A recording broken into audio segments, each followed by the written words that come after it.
السلام علیکم ورحمۃ اللہ وبرکاتہ۔ چھٹی کلاس کے طلباء متوجہ ہوں۔ میرے عزیز طلباء، اسلامیات میقات سوم با اس میں سے حفظ سورہ دیکھیے۔ اس سے پہلے FA3 میں آپ کو سورہ لیل کی شروع کی 10 آیتیں ترجمے کے ساتھ یاد کرنے کے لیے دی گئی تھی۔ میقات سوم با کے لیے سورہ لیل کی آخر کی 10 آیتیں دیکھیے۔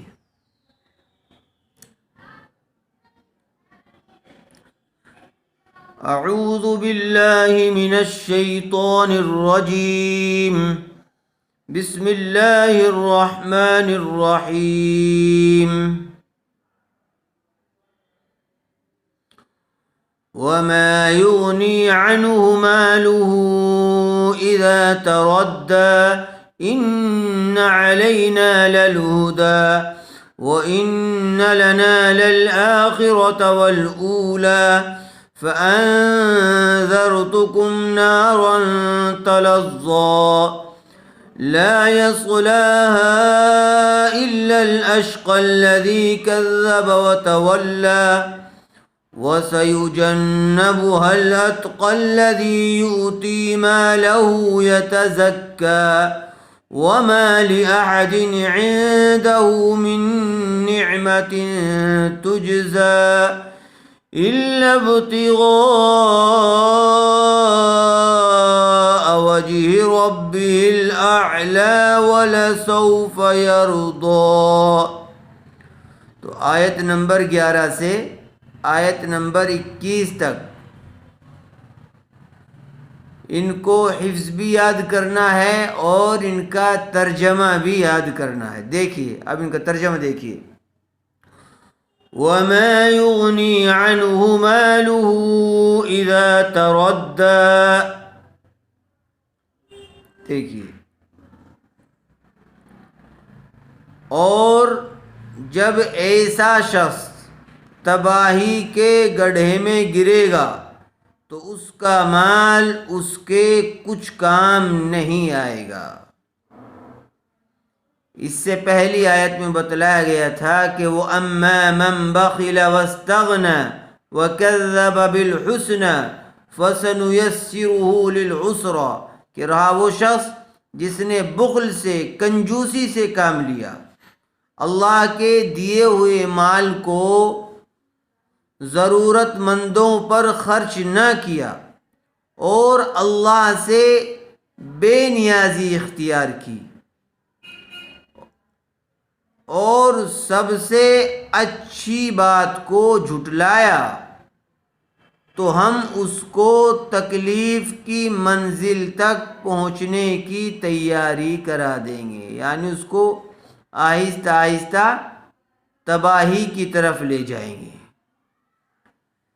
تو ایسے شخص کو کل قیامت کے روز جب جہنم میں ڈالا جائے گا، آگ کے گڑھے میں اس کو دھونک دیا جائے گا، تو ایسے وقت کی حالت کو بیان کیا جا رہا ہے کہ وَمَا يُغْنِي عَنْهُ مَالُهُ إِذَا تَرَدَّى، کہ وہ ایسا وقت ہوگا کہ پھر اس کا مال بھی اس کو اس جہنم کی آگ سے، جہنم کے گڑھے میں گرنے سے نہیں بچا سکے گا۔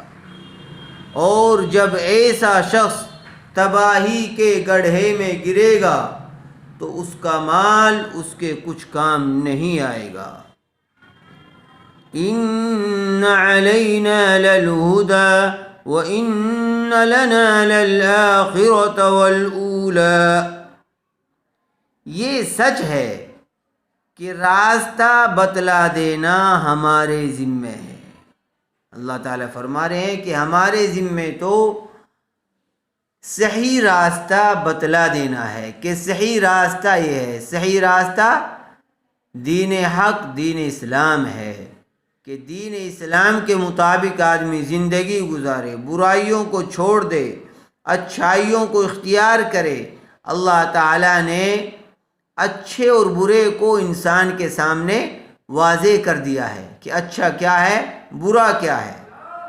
اس لیے اللہ تعالیٰ فرما رہے ہیں کہ ان علینا للہدی، اور یہ سچ ہے کہ راستہ بتلا دینا ہمارے ذمہ ہے، اور یہ بھی سچ ہے کہ آخرت اور دنیا دونوں ہمارے قبضے میں ہے۔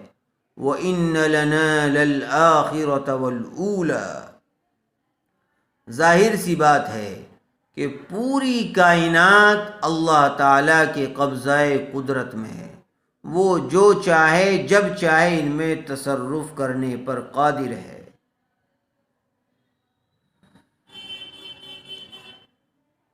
فَأَنذَرْتُكُمْ نَارًا تَلَظَّىٰ، لہذا میں نے تمہیں ایک بھڑکتی ہوئی آگ سے خبردار کر دیا ہے۔ انسان کو کسی دھوکے میں نہیں رکھا گیا۔ اللہ تعالیٰ نے انبیاء علیہم السلام کے ذریعے سے انسان کو بتلا دیا ہے کہ اگر وہ صحیح اعمال کرے گا، اچھے کام کرے گا تو ہم اس کو جنت میں داخل کریں گے، اور اگر برائی کے ساتھ زندگی گزارے گا تو پھر اس کو جہنم میں ڈالا جائے گا۔ اس لیے کہا جا رہا ہے کہ ایک بھڑکتی ہوئی آگ سے خبردار کر دیا گیا ہے۔ لا يصلاها إلا الأشقى الذي كذب وتولى، دیکھیے اس آگ میں کوئی اور نہیں، کیا؟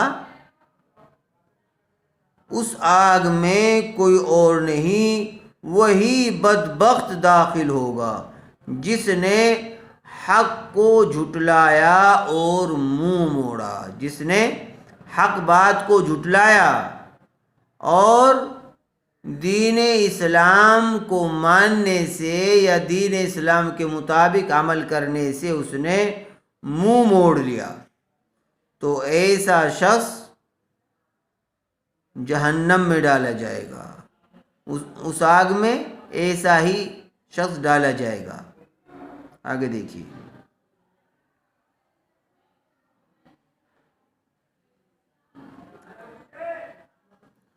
وَسَيُجَنَّبُهَا الْأَتْقَى الَّذِي يُؤْتِي مَالَهُ يَتَزَكَّى،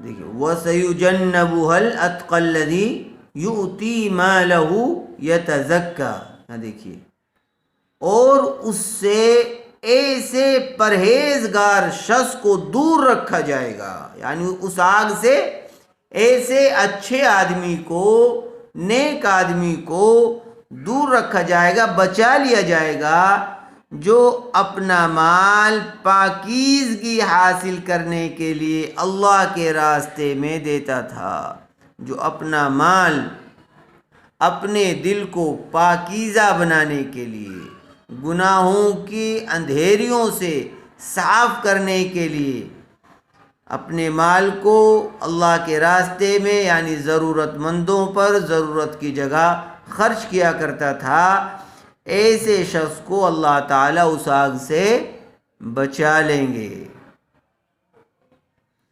وَمَا لِأَحَدٍ عِندَهُ مِن نِعْمَةٍ تُجْزَى إِلَّا ابْتِغَاءَ وَجْهِ رَبِّهِ الْأَعْلَى وَلَسَوْفَ يَرْضَىٰ، دیکھیے حالانکہ اس پر کسی کا کوئی احسان نہیں تھا جس کا بدلہ دیا جاتا، یعنی جن بندوں پر وہ خرچ کر رہا تھا کسی احسان کے بدلے نہیں، انہوں نے ان پر کوئی احسان نہیں کیا تھا، بس وہ تو الا ابتغاء وجہ رب العالمین، صرف اللہ تعالیٰ کی، اپنے پروردگار کی رضا خوشنودی حاصل کرنے کے لیے ایسا کر رہا تھا۔ البتہ وہ صرف اپنے اس پروردگار کی خوشنودی چاہتا ہے جس کی شان سب سے اونچی ہے۔ إِلَّا ابْتِغَاءَ وَجْهِ رَبِّهِ الْأَعْلَى، وہ جو مال خرچ کرتا تھا اپنے رب کریم کی جو بلند و بالا تر ہے، خوشنودی حاصل کرنے کے لیے۔ کوئی دکھاوے کے لیے، اپنی شہرت کے لیے مال خرچ نہیں کرتا تھا۔ اس کے اوپر جن پر وہ خرچ کر رہا ہے ان کا کوئی احسان نہیں تھا کہ ان کا بدلہ اتار رہا ہو، بلکہ وہ صرف اور صرف اللہ کو راضی کرنے کے لیے ایسا کرتا تھا۔ تو اللہ تعالیٰ بھی فرماتے ہیں کہ وَلَسَوْفَ يَرْضَىٰ، کہ یقین رکھو ایسا شخص عن قریب خوش ہو جائے گا، یعنی اللہ تعالیٰ بھی اس کو کل قیامت کے روز خوش کر دیں گے۔ ایسے اپنے نیک بندے کو اللہ تعالیٰ کیا کر دیں گے؟ خوش کر دیں گے۔ ان آیات کو آیت نمبر 11 سے آخر تک اچھی طرح سے حفظ بھی یاد کر لیجئے اور ان کا ترجمہ بھی یاد کر لیجئے، اور ایک مرتبہ پھر پوری سورت کو دہرا لیجئے۔ پوری سورت، آدھی سورت پہلے دی گئی تھی، آدھی سورت اب دی جا رہی ہے، آدھا آدھا کر کے یوں دیا گیا تاکہ آپ کو یاد کرنے میں آسانی ہو۔ اس لیے اس پوری سورت کو اچھی طرح سے یاد کر لیا جائے، اور البتہ آیت نمبر 11 سے آخر تک اس کو F4 میں سنا جائے گا۔